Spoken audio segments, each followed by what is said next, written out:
The clinking of silverware against porcelain was the only sound filling the grand dining room that evening. The matriarch, a frail but dignified woman in her late 70s, sat at the head of the long mahogany table, the very table she had polished and protected for decades, where countless family gatherings had once overflowed with warmth and laughter. But tonight the atmosphere was different, tense, unwelcoming. Her son sat to her right, his shoulders slightly hunched, his gaze fixed on his plate. Across from him, his wife, the daughter-in-law, carried herself with the sharpness of a blade. Every movement, every glance was laced with disdain. The old woman had been quiet, sipping her soup, grateful to share a meal with the family she had sacrificed her youth for. She hoped, perhaps naively, that dinner would remind them of togetherness. But then, without warning, her daughter-in-law slammed her spoon onto the table, the clang echoing like a crack in glass. Her voice cut through the silence like a whip. "Why is this old woman still living here?" she demanded, her eyes narrowing, lips curled into a sneer. For a moment, time froze. The words hung in the air, heavy and venomous. Every relative present gasped softly, stunned by the audacity. The matriarch's hands trembled around her napkin, her chest tightening as if struck by a physical blow. She looked instinctively toward her son. Her boy, the child she had raised with sleepless nights and endless prayers. The one she had clothed, fed, and educated, often skipping meals herself so he never went hungry. Surely he would say something. Surely he would defend her honor. But he didn't. He didn't even lift his head. The silence from his end of the table was louder than his wife's cruel words. The old woman's heart cracked piece by piece, as she realized her son's silence wasn't hesitation. It was agreement. Her daughter-in-law leaned back in her chair, satisfied with the damage she had inflicted, as though the matriarch were nothing more than an unwanted guest in her own home. The once bustling dining hall, decorated with family portraits and heirlooms, now felt like a courtroom, and she was the accused. The old woman swallowed hard, her throat dry, her eyes stinging. She wanted to speak, to defend her right to remain in the very house her late husband had built with his own hands, but the words refused to leave her lips. Instead, she sat in silence, her dignity holding her together while her heart silently bled. And in that suffocating quiet, she understood something she had never dared imagine. She was no longer seen as the head of the family, but as a burden, an obstacle, an inconvenience standing in the way of their plans. The meal dragged on, tasteless and cold. Each bite of food felt like ash in her mouth. When it finally ended, the guests left in awkward silence, whispering among themselves. But the matriarch remained seated, staring at the flickering candlelight. Her son hadn't spoken a word in her defense, and that silence hurt far more than the cruel insult itself. She rose slowly from her chair, her frail hands brushing the polished wood of the table. For the first time, she wondered, was her home still truly hers? Or had it already slipped into someone else's hands? That night, sleep refused to visit her. The matriarch lay awake in her modest upstairs room, listening to the creaks and groans of the old house she had cherished for decades. Every picture frame on the walls, every flower in the garden outside, carried a memory, a piece of her and her late husband's life. Yet after that dinner table humiliation, those memories felt under siege. The house was no longer filled with laughter. Instead, it pulsed with whispers. She had just risen to fetch a glass of water when she heard them. Low voices drifting through the hallway from the living room below. Her son and his wife. She moved quietly, her bare feet careful against the polished wood floor, and paused just outside the half-open door. At first, she thought she had misheard. But no, their words cut clear, like daggers. "She's holding on to this house like it's hers forever," her daughter-in-law hissed. "I'm sick of living with her shadow watching over me. We deserve this place, not her." The matriarch's chest tightened. Her shadow? Was that how she was seen now? A haunting presence in her own home. Her son's voice followed, weary but not resisting. "It won't be long. If we get the papers sorted, everything will be in your name. Once it's official, she'll have no choice but to leave." The old woman pressed her trembling hand against the wall to steady herself. Papers? In her daughter-in-law's name? Her head spun. The younger woman's tone grew colder. "She's had her time here. Now it's ours. And frankly, I don't care if she ends up in some small flat or with relatives. I want this house, and I want it free of her presence." The matriarch's heart pounded, the sound echoing in her ears. The woman she had welcomed into her family with open arms now spoke of her like trash to be discarded.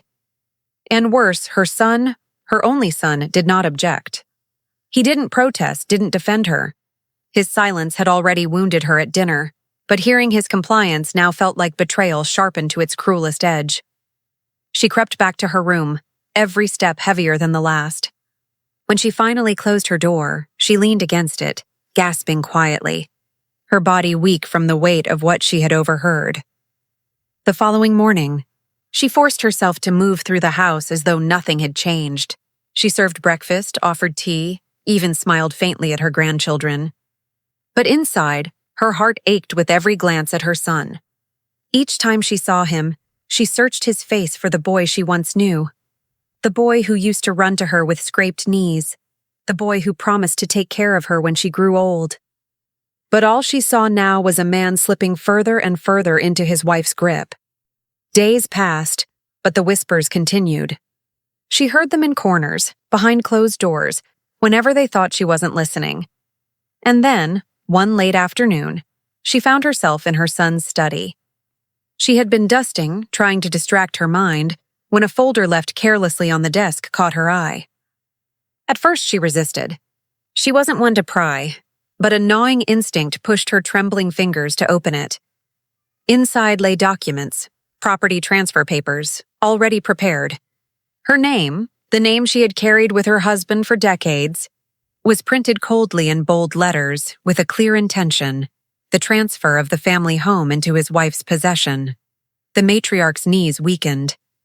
She sat heavily in the chair, the folder spread open before her like a verdict waiting to be read. Tears welled in her eyes as she traced the printed words. They wanted to erase her, from the home she built, from the legacy she had guarded, from the very life she had poured her soul into. Her son's voice echoed faintly in her memory. She's had her time here. And in that quiet study, the old woman finally understood. She wasn't just unwanted. She was being plotted against. She closed the folder carefully, her hands shaking, her breath shallow. If they could betray her like this, what else were they capable of? She pressed her palm over her heart, whispering softly to herself, "They think I'm weak. But they've forgotten whose house this truly is." Her eyes hardened, a flicker of resolve breaking through the grief. For the first time, she realized she would need to fight. The study felt colder after she closed that folder. She returned to her room, but the words printed on those documents followed her like ghosts. Every corner of the house seemed to whisper with betrayal. And yet, as she sat on the edge of her bed, her eyes drifted to the framed photograph of her late husband resting on the nightstand.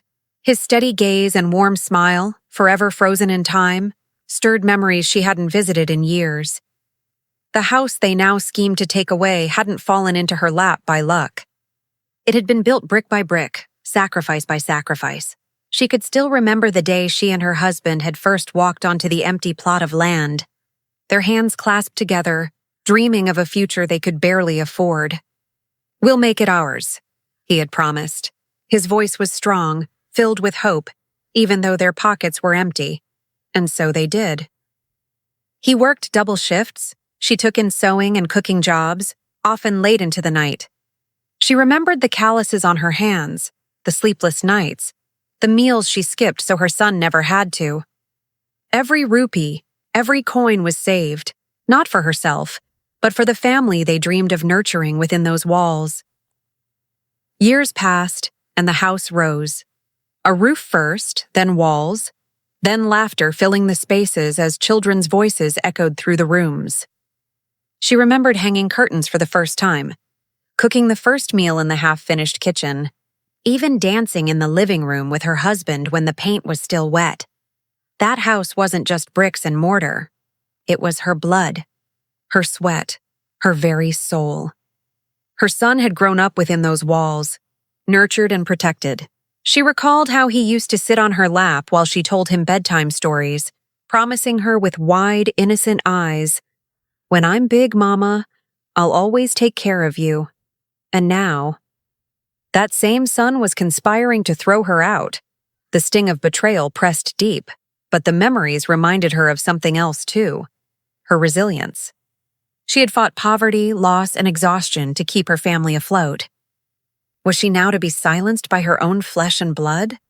Her thoughts were interrupted by a knock at the door later that evening.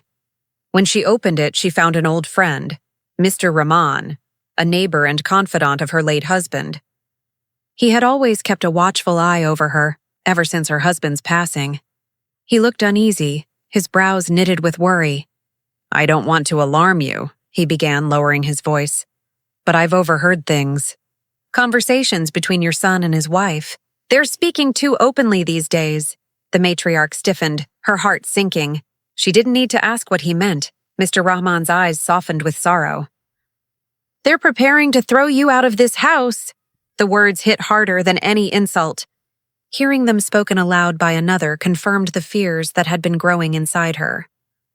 She tried to steady her breath, but her hands trembled against the doorframe. Mr. Rahman placed a comforting hand on her shoulder. "Be careful. Protect yourself. And remember, this house was yours long before they laid claim to it." She nodded slowly, her mind a storm of grief and anger. The betrayal was no longer hidden in whispers. It was real, undeniable, and looming closer by the day.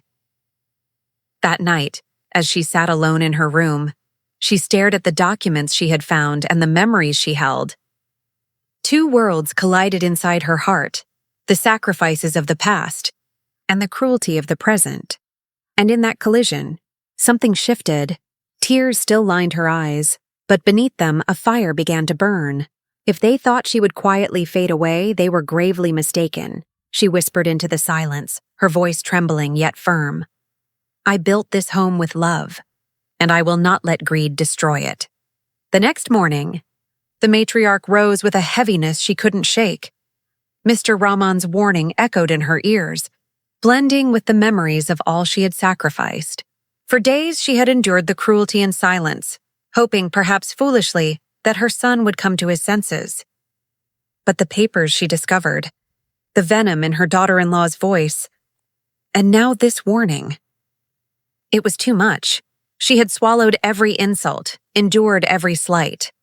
But there comes a moment when silence breaks, and that moment had arrived. She found them in the living room that evening.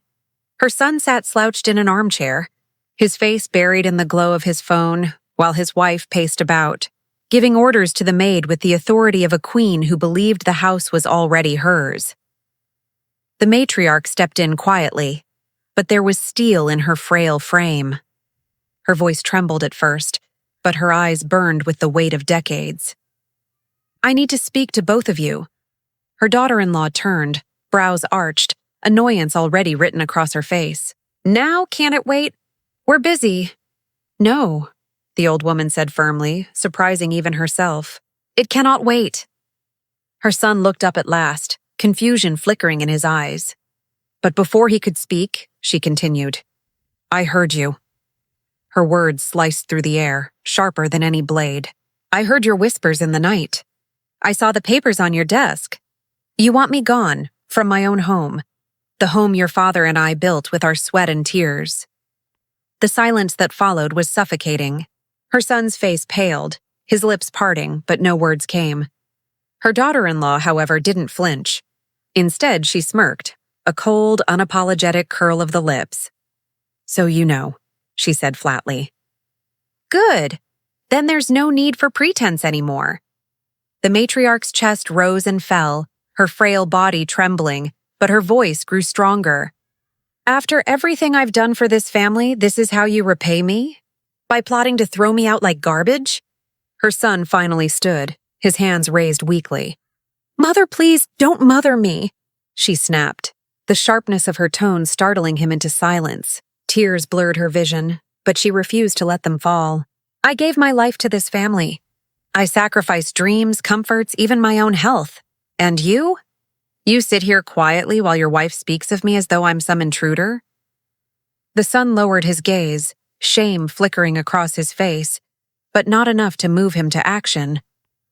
Her daughter-in-law stepped forward, her eyes blazing with contempt. You've had your time here.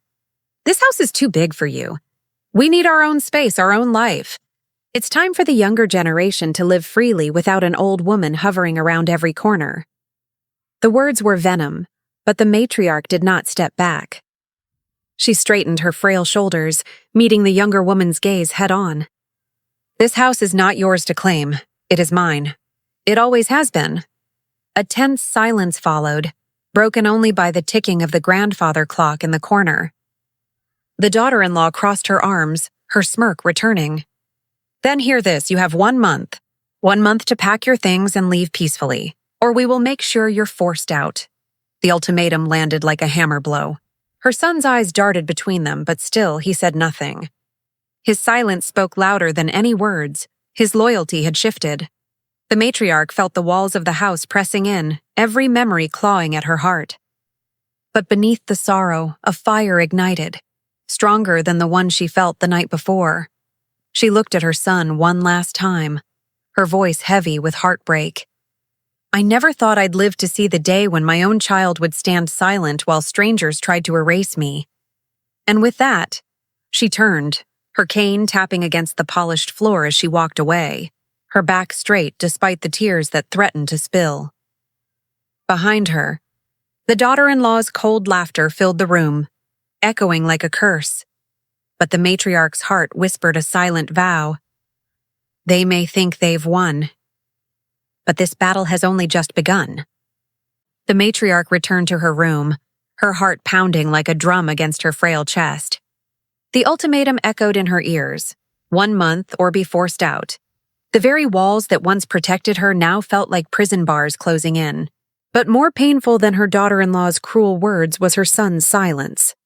He had stood there, mute, while she was stripped of her dignity. For the days that followed, the house turned colder. Where once there had been chatter and family warmth, now there was nothing but distance. Meals were taken separately, the grandchildren kept away, and the air grew thick with unspoken hostility. She was treated not as a mother, not even as a guest, but as an unwelcome shadow drifting through the halls. And yet, her daughter-in-law didn't stop there. She began openly rearranging furniture, calling decorators to discuss modern changes, and even speaking to neighbors as though the house already belonged to her. Each passing day was another cut, another reminder that they had already written her out of their lives. The matriarch felt trapped, powerless in her own home. Neighbors noticed her withdrawn state, and whispers spread through the community. Some pitied her, others were outraged on her behalf. But inside the house, her pain was invisible, buried beneath the mask of quiet endurance. One evening, as she passed by her son's study again, she noticed new folders piled carelessly on the desk. Curiosity burned inside her, but this time she resisted. She already knew too much, and each discovery only deepened the wound. Instead, she turned away, and that's when her eyes fell on a drawer she hadn't seen opened in years. It was her late husband's drawer. Her hands trembled as she pulled it open. The faint scent of old paper and ink rose up, mingling with the memories of him. Inside lay documents, photographs, and letters neatly bundled in his handwriting. Among them, tucked carefully inside an envelope yellowed with age, she found something addressed to her. Her breath caught as she read her name, scrawled in the familiar, steady hand of the man she had loved. With trembling fingers, she opened the envelope. The letter inside was dated years earlier, not long after the house had been built. My dearest, it began, if you are reading this, it means I am no longer there to stand beside you. But I want you to know that everything I built, this home, this legacy, was always meant for you. Not for our children, not for anyone else. For you. This house is secured in your name until your last breath, so that you will never be without protection. No one can take it from you, unless you let them." Her eyes blurred with tears, the words swimming before her. She pressed the letter to her chest, her body shaking with both grief and relief. All this time, while she had feared losing everything, her husband had already secured her future. His love had stretched beyond life itself, reaching into the present to shield her from betrayal. But as the revelation sank in, so did the weight of her son's treachery. He hadn't just been complicit in his wife's schemes. He had attempted to rewrite the truth, to steal what was never his. The matriarch sat there for a long time, her tears finally spilling freely. But beneath the sorrow, strength stirred once again. Her husband's letter wasn't just a comfort. It was a weapon. Proof that this house, this legacy, was hers. The betrayal had cut her deeply, but now she had something they did not expect. The truth. She carefully folded the letter and placed it back into its envelope, tucking it close to her heart. Her hands, once trembling with despair, now steadied with purpose. Her son and daughter-in-law might think she was weak, too old to fight back.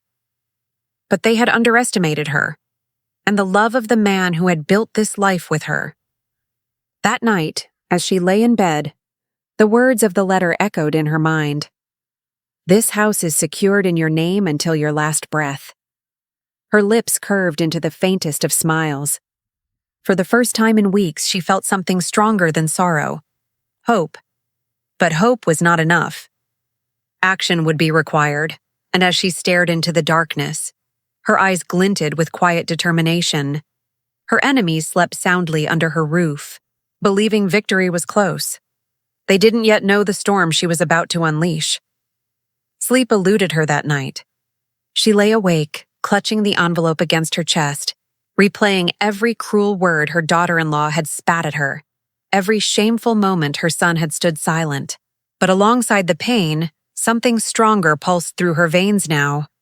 Resolve. Her husband's words were more than a comfort. They were a shield, a sword, a reminder that she was not as powerless as they believed. He had secured her rights, protected her dignity long before this storm had risen. And now, it was her turn to fight back.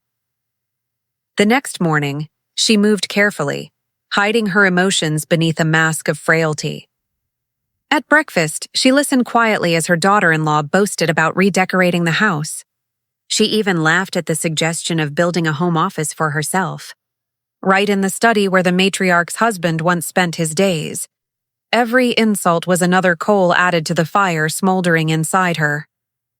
But she did not lash out. She did not break. She sipped her tea, bowed her head, and let them believe she was beaten. That afternoon, when the house was quiet and her son was at work, she slipped into her room and locked the door. Her hands shook as she picked up the old rotary phone on her bedside table, the one her husband had insisted on keeping.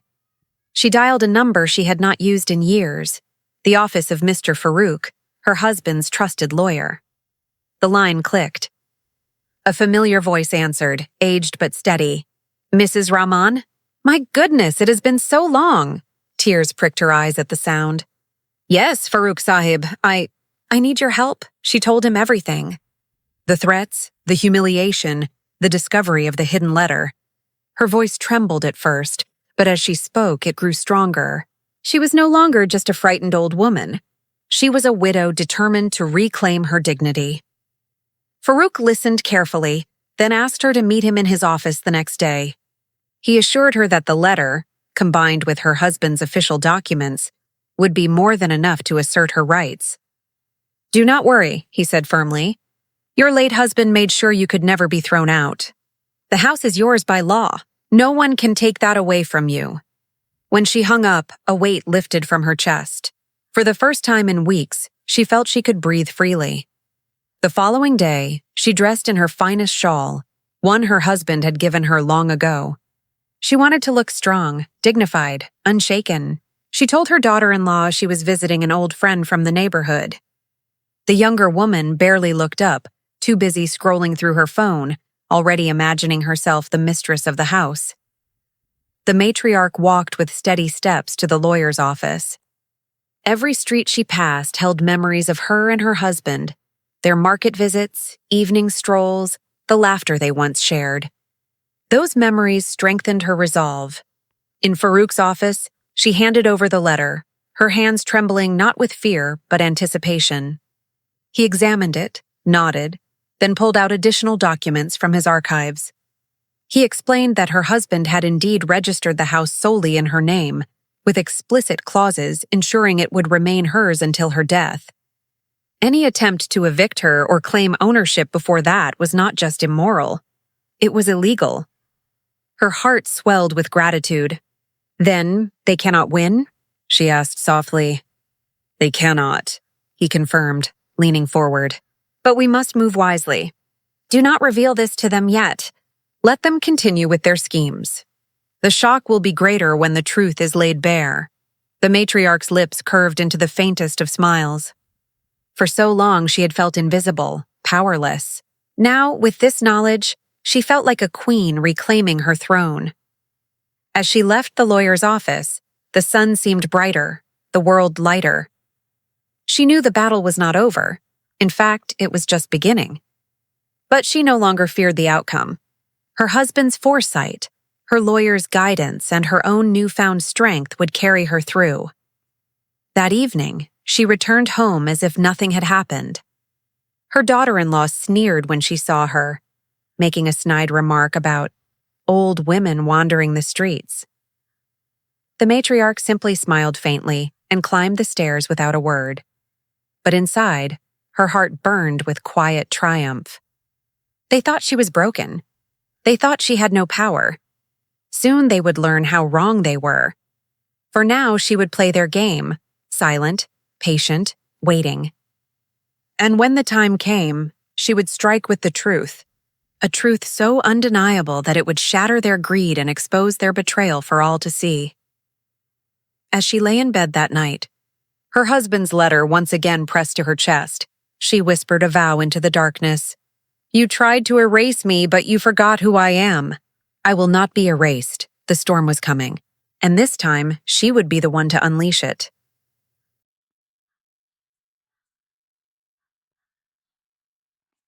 The days that followed were heavy with pretense.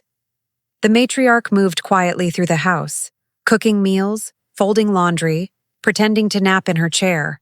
But inside, every hour ticked closer to the moment of reckoning. Her son and daughter-in-law strutted about with a new kind of boldness, already behaving as though the house was theirs. They spoke loudly about future renovations, about which rooms to rent out, even about selling the old furniture that held her dearest memories. She endured it all in silence, her heart calm now. For she knew something they did not, that their empire of greed was about to crumble with a single blow. Then, one evening, her son came to her room, his tone rehearsed, almost businesslike. "Ami, we're having a small gathering this weekend. Just family, nothing big, but it's important you're there." She nodded, hiding the flicker of recognition in her eyes. She knew exactly what they were planning. They wanted to make her humiliation public, to corner her into surrendering the home in front of witnesses. But they had no idea she had already written her own script for that night. The weekend came.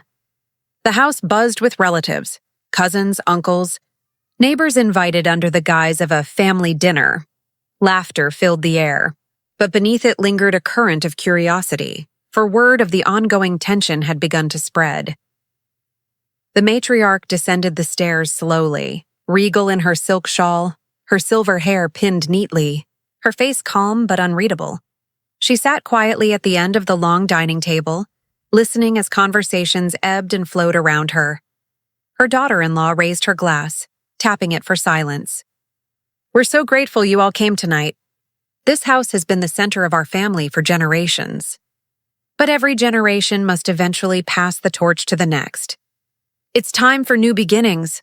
The words cut through the room like a blade. A few relatives shifted uneasily, glancing at the old woman at the end of the table. Her son cleared his throat, adding, "Yes, we believe it's time my mother retired from the burdens of this house. She deserves peace and rest. away from all this responsibility. Their masks of politeness couldn't hide the greed in their eyes.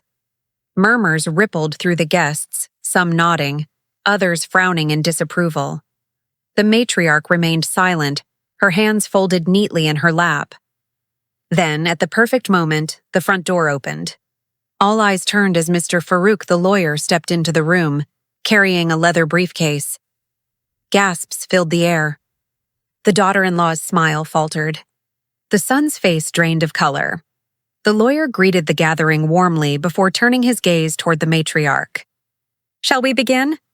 he asked gently. The old woman rose from her chair, her voice steady, commanding the attention of every soul present. "Yes, Mr. Farouk, please, tell them the truth."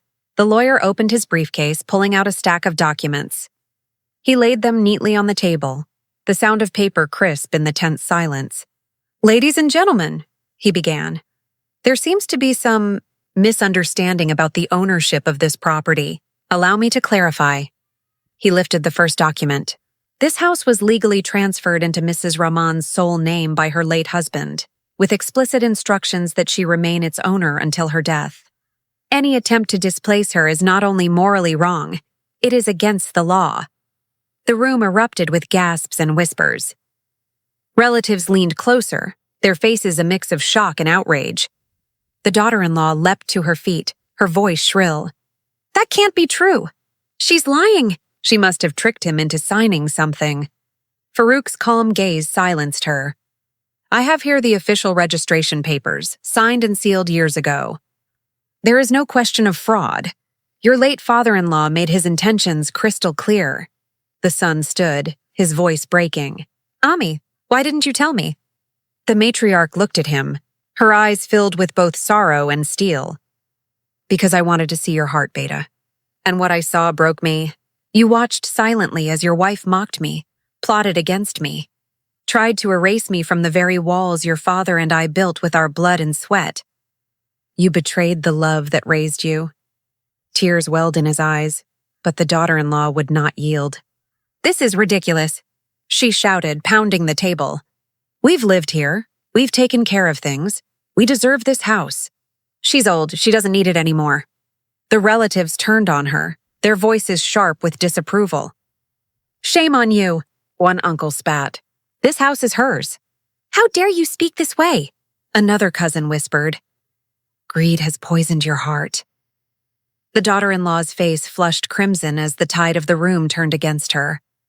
She reached for her husband's arm, but he pulled away, shame written across his face. The matriarch's voice cut through the noise, quiet yet commanding. "Enough!" The room stilled. All eyes returned to her as she stepped closer to her son and daughter-in-law. "You wanted to throw me out of my home. You wanted to erase my life's work. But you forgot something. This house is not just bricks and mortar. It is memory, sacrifice, love. It is my legacy, and it will not be stolen." The daughter-in-law's arrogance cracked. Her lips trembled as she stammered, You can't do this." But the matriarch only straightened her back, her presence towering over them despite her age. "It has already been done." Her son collapsed into a chair, his face buried in his hands. "Ami, please, forgive me." She looked down at him, silent, her heart aching with the weight of betrayal. She did not answer. Not yet. The room was heavy with tension, every relative waiting, breath held. For her verdict, the old woman let the silence stretch, the shame of her son and his wife hanging thick in the air. And then, with a voice as cold and final as a closing door, she said, "Judgment will come, but not tonight." The cliffhanger hung like a storm cloud over the gathering, every heart pounding with the question, what punishment would she deliver? The dining room was still cloaked in silence, the weight of her words pressing down on everyone present. The matriarch stood tall, her shawl draped around her shoulders like armor, her eyes sweeping over the faces of her family. Some looked down in shame, others looked on in quiet awe. The son sat hunched over, broken by guilt, while his wife stared at the floor, her arrogance shattered into fragments. Finally, the old woman took a slow breath. Her voice was calm now, no longer sharp with anger but heavy with something far deeper, wisdom. "All my life I gave everything to this family," she began, her tone steady. "I cooked, I sewed, I prayed for your happiness. Your father and I built this house not just with bricks but with dreams. Dreams that you would always feel safe, always feel loved here. And yet, instead of gratitude, I was met with greed. Instead of respect, I was treated like a burden." Her words sank into the air like stones cast into water, rippling through every heart in the room. She turned to her son, her eyes softening, though pain still lingered there. "Beta, I can forgive you as a mother. A mother's heart always forgives. But as the keeper of this home, I cannot forget what you tried to do. You betrayed your father's trust and mine." The son raised his eyes, wet with tears. "Ami, I was weak. I let her words poison me. Please, give me one chance to make this right." Her gaze shifted to the daughter-in-law. "And you? You walked into this house as a bride, and I welcomed you as a daughter. I gave you love, respect, and a place in this family. But instead of building with me, you tried to destroy me. Greed has a way of stripping people bare, and tonight everyone has seen who you truly are." The daughter-in-law opened her mouth as if to argue, but the murmurs of disapproval from the relatives silenced her. The matriarch straightened, her decision clear. "From this day forward, you will no longer have any claim to this house. Your inheritance is revoked. The home remains in my name, and when my time comes, it will go to those who truly understand love and respect. I will not allow greed to poison your children or this family." Gasps filled the room. Some nodded in solemn approval, others whispered in shock. But no one could deny the justice of her words. Her son sobbed quietly, while his wife's face went pale, the weight of her own actions crushing her. The matriarch, however, felt lighter. For the first time in weeks, she breathed freely. She turned to the wider family, her voice rising so all could hear. "Let this be a lesson. Wealth, property, inheritance, these are temporary things. They can build walls, but they cannot build hearts. What matters is respect, gratitude, love. Without those, even the grandest mansion becomes empty." The room fell utterly silent, many wiping tears from their eyes. The matriarch gathered her shawl and walked back to her seat at the head of the table, her rightful place. The lawyer closed his briefcase with a satisfied nod, and one by one the relatives stood in respect, acknowledging not just her victory, but her dignity. The old woman sat down, her hand brushing against the chair where her late husband once sat. For a moment she closed her eyes, almost hearing his voice, proud and steady. "I told you, this house would always be yours." A soft smile touched her lips. Peace had returned and justice had been served, and in the heart of that home, the matriarch finally knew. Her dignity, her husband's legacy, and the love she carried could never again be taken from her.